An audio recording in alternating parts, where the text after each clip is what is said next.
শুনছিলেন বিআরবি কেবল সংবাদ শিরোনাম, এবারে বিস্তারিত। সরকার গঠন করলে যে কোনো মূল্যে দুর্নীতির টুটি চেপে ধরার ঘোষণা দিয়েছেন বিএনপি চেয়ারম্যান তারেক রহমান। দুপুরে চট্টগ্রামের পোলো গ্রাউন্ড মাঠের সমাবেশে তিনি এসব কথা বলেন।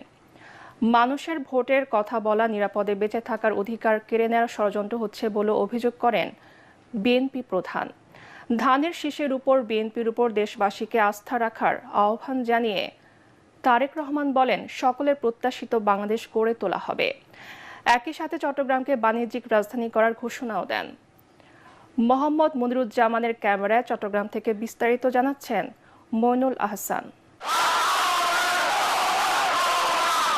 পুণ্যভূমি থেকে বন্দর নগরী, ধানের শীষের ঝান্ডা নিয়ে বিএনপির কাণ্ডারি। তারেক রহমানের চট্টগ্রামে আগমন উৎসবের রং ছড়িয়েছে গোটা শহর, জেলা জুড়ে।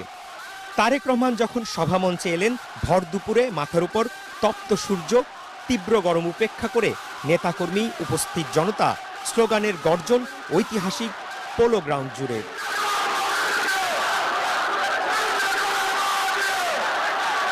সমাবেশ শুরুর অনেক আগেই জনসমুদ্রে পরিণত হয় পোলো গ্রাউন্ড। 2 দশক পর চট্টগ্রামে তারেক রহমানকে স্বাগত জানাতে দল বেঁধে বিএনপি নেতাকর্মীরা উপস্থিত, রং বেরঙের ব্যানার, ফেস্টুন আর প্রিয় প্রতীক ধানের শীষ হাতে। চট্টগ্রাম নগরের টাইগার পাস মোড়, সিআরপি, কদমতলী সহ গোটা এলাকায় স্থানীয় আর কেন্দ্রীয় নেতাদের পর বক্তব্য রাখতে গিয়ে তারেক রহমান বলেন, প্রতিশোধ, প্রতিহিংসা আর সমালোচনার রাজনীতির পরিবর্তন আনতে চায় বিএনপি।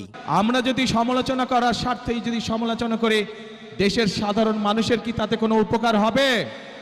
উপকার হবে না। আমরা যদি শুধু সমালোচনা করার অর্থে শুধু সমালোচনাই করি, দেশের মানুষের পেট ভরবে? পেট ভরবে না। প্রিয় ভাই বোনেরা, বিএনপি একমাত্র রাজনৈতিক দল যারা যতবার সরকারে ছিল এই দেশের মানুষের ভাগ্যের পরিবর্তনের জন্য কাজ করেছে। তারা দুর্নীতিকে বাংলাদেশের অগ্রযাত্রার প্রধান বাধা উল্লেখ করে তিনি বলেন, জনগণের ভোটে